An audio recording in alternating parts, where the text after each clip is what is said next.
Super Rugby Friday games, folks. 2 wins for the home sides. My neighbour, who lets their lawn, which is massive, grow into an overgrown forest, has decided to cut it today. If you can hear that in the background, it'll take them hours because they do it about once every 3 months. So there you go. But yeah, big wins for the Crusaders. And not as maybe big a win for the Reds as they would have liked, but there you go. 61-3 was the result with the Crusaders. The result for the Crusaders over the Drua. I mean, it didn't take them very long to get on the board, did it? I mean, 2 minutes. Fijian gets on the board. I think it's 10 tries for him this season. Decent away fans, I thought, for Christchurch. There's a fair few Fijian Drua fans, which was nice.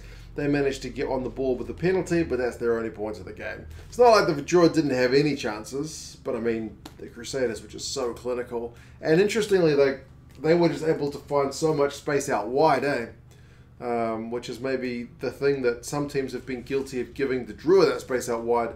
This time it was the Crusaders forcing them into that space. So Christie gets a couple good support lines from him. Whitelock manages to power over the rangy lock for one. Severeese gets a couple. He doesn't really celebrate either. Burke gets one. He had a pretty good performance actually because he was kind of criticised a wee bit in that game against the Waratahs.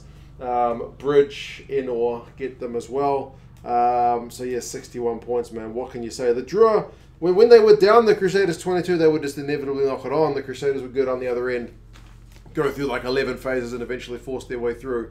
It was just that kind of thing. I mean, half-time, run meters were 380 to 352, so it wasn't like the Crusaders had all the ball.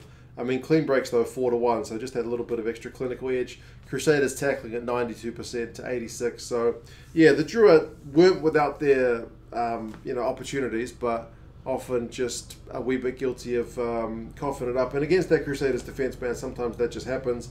The Drua were not helped at the end with a yellow card. High tackle on Enor. And he looked groggy, His legs kind of went to jelly as soon as he was hit, but he stayed on and ended up getting a try. But I think he did go on later and Reese came back on. So it was a weird one. I would have thought if your legs are going to jelly from a hit in the head, you probably need to go off first thing. But anyway, final stats: possession finishes 58-42, territory 50-50. So the Crusaders end up kind of dominating the possession where it counts. Turnovers conceded 17 by the Drua to 12 by the Crusaders. 17 when you've only had 42% of the ball. It's too high, man. Penalties conceded 12-6 by the Drua. So again, wrong side of the ref's whistle, but it was always going to be an uphill battle in Christchurch. They didn't get nilled. They've got 2 wins this season, so you're not going to be looking at this result as too much of a marker. But I mean, it wasn't the Crusaders' best lineup, and you still shipped 60 points. It's not that great news for the Drua, but it does speak to the Crusaders' depth on it. Reese, like I said, he doesn't celebrate, but he gets 2 tries, a try assist, 4 clean breaks, 3 defenders beaten.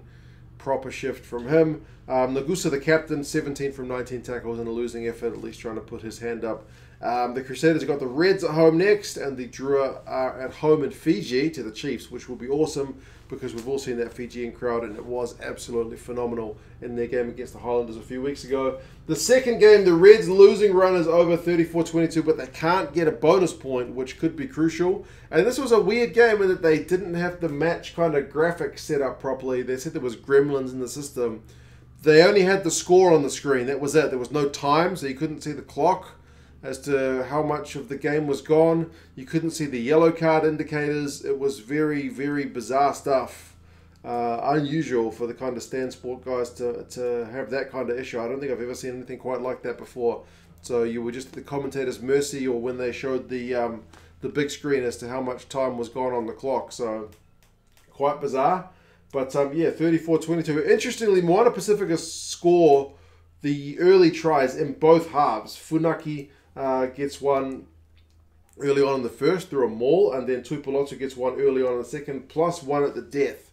So 3 tries and a penalty for them. Although after they did score that first try, Moana Pasifika seemed like it woke the Reds up, and they went on a bit of a run.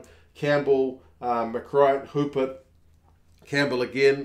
Josh Fluke showed some real wheels in this one as well. So Stowers ends up getting a yellow card for kind of a tip clean out spider cam. When James O'Connor's taken a penalty for touch, ends up hitting the wire, and they end up retaking it. There's some weird stuff going on in this game. But like I said, the momentum was pretty much all with the Reds after that first Moana Pasifika try.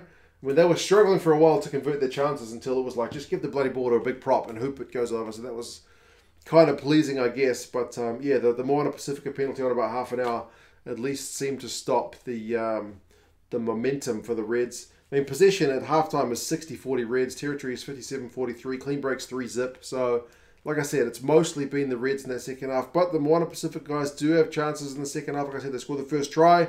Reds get a couple of yellow cards, so they go down a couple of players.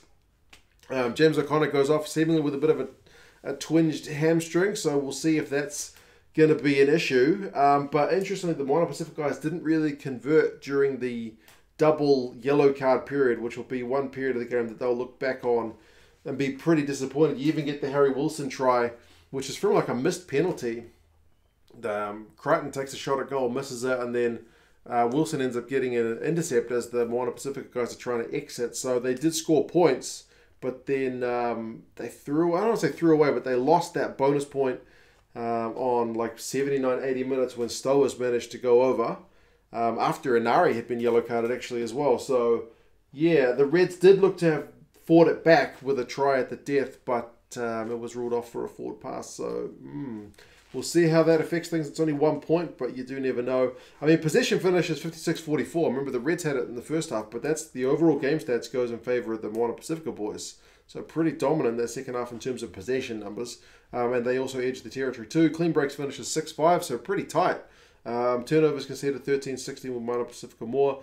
Atawatawa Nawai, man, the big winger. 10 defenders beaten, 108 run meters. But sometimes it's just about, after he's made the break, there needs to be that next pass or that next play which exploits the space that he's created. It doesn't quite seem to be there. Stewart, 20 out of 22 tackles. Wilson, 44 run meters, so good to have him back. But yeah, we'll see what happens with James O'Connor in terms of his injury, because he's only just kind of come back. But, yeah, we'll see. We will see. Still Saturday and Sunday games to go this weekend, folks. It's my dad's birthday, so I'm off to see Gaza. 72 years old. So he says he's still not old, but he's late middle-aged, I think was his last line. So we'll go celebrate with him. Yeah, you guys have any thoughts on these games? And I'll talk to you guys again soon. See you later.